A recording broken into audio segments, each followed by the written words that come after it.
लोकसभा निवडणुकीचे निकाल हे महाविकास आघाडीच्या बाजूने लागले।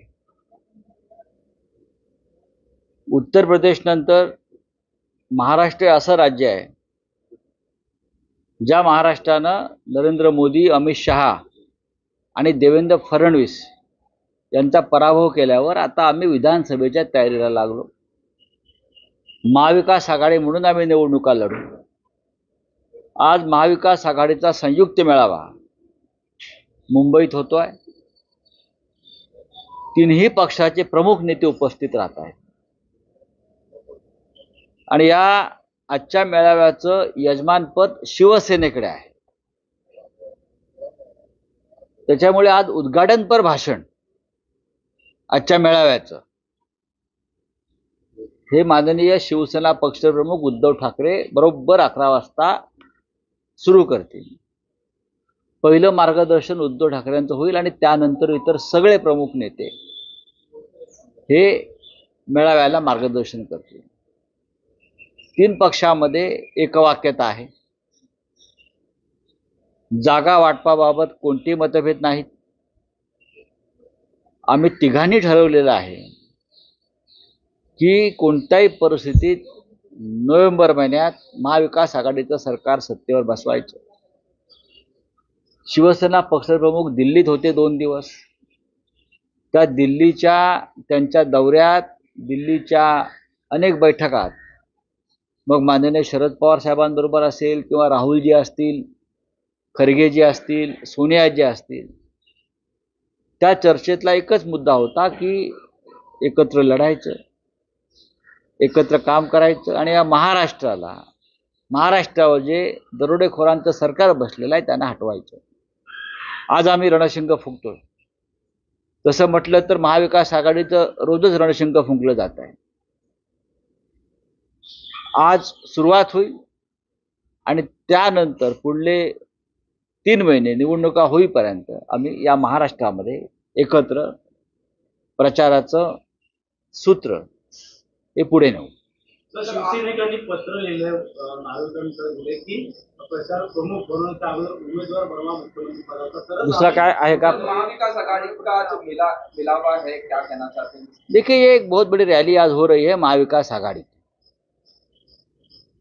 उत्तर प्रदेश के बाद महाराष्ट्र का ऐसा राज्य है जिसने नरेंद्र मोदी जी, अमित शाह जी और देवेंद्र फडणवीस जी का पराभव किया। हमने यहाँ 31 सीटें जीती हैं। यूपी के बाद, उत्तर प्रदेश के बाद सबसे बड़ा आंकड़ा लेकर हम दिल्ली में गए।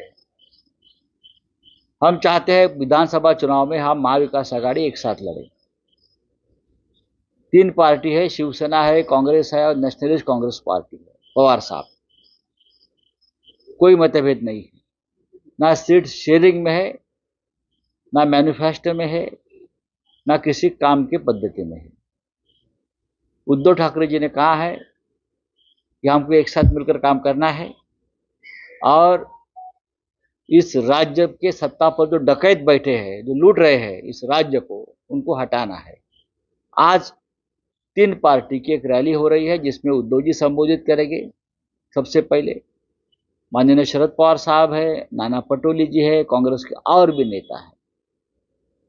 तो आज देखिए क्या होता है। सर, लाडली बहना योजना को लेकर मुख्यमंत्री ने कल बयान दिया कि जो पिछली सरकार थी वो हफ्ता लेती थी, हम हफ्ता दे रहे हैं।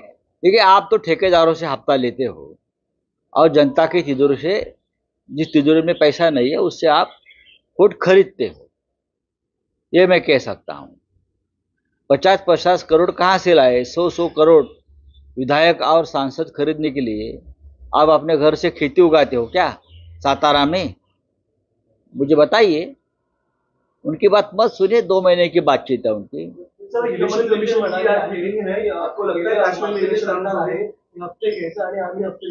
ज्यांचं संपूर्ण आयुष्य आमच्या पक्षात असताना सुद्धा हप्तेबाजीवरच पोचलं गेलं बरं का। हप्तेबाजी, गुत्तेबाजी, ठेकेदारी हे ज्यांच्या राजकारणात सूत्र राहिलं आणि आता इथून हप्ते गोळा करायचे आणि दिल्लीत द्यायचे।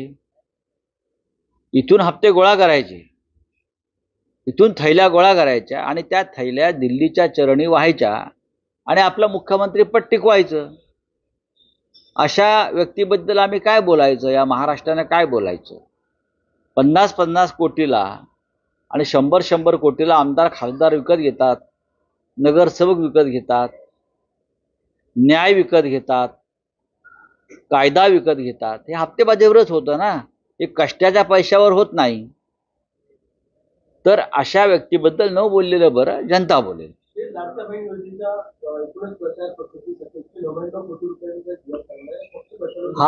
हा लाडक्या बहिणींचा प्रचार नसून हा त्यांचा निवडणुकीचा प्रचार आणि तो जनतेच्या पैशाने होतो. यालाच हप्तेबाजी म्हणतात. सरकारी तिजोरीतून हप्तेबाजी सुरू आहे. हे राज्याच्या इतिहासामध्ये प्रथम घडतंय. जनतेच्या कराच्या पैशातून इतकी मोठ्या प्रमाणात हप्तेबाजी होते. चलिए, पवार को पूछा गया कि फिर से आप शरद पवार के साथ जा सकते हैं, तो साफ उन्होंने कहा नो कमेंट्स. क्या कहना चाहते हैं सर? नो कमेंट्स मतलब कमेंट्स निकालो, नो है उसमें. जो चले गए हैं वो उनकी पार्टी का एक निर्णय हो सकता है, लेकिन हमारी पार्टी की बात करता हूं. जो चले गए हैं उनको हम चुनाव में हराएंगे. मैंने शरद पवार जी से बार बार जब बात की है और उनके बयान सुने हैं, उनका भी यही कहना है अजित पवार छोड़कर सबको वो ले सकते हैं.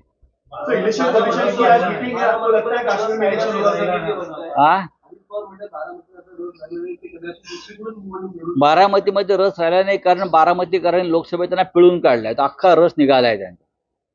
आता ते बहुतेक पुतण्याविरुद्ध लढण्याची शक्यता आहे.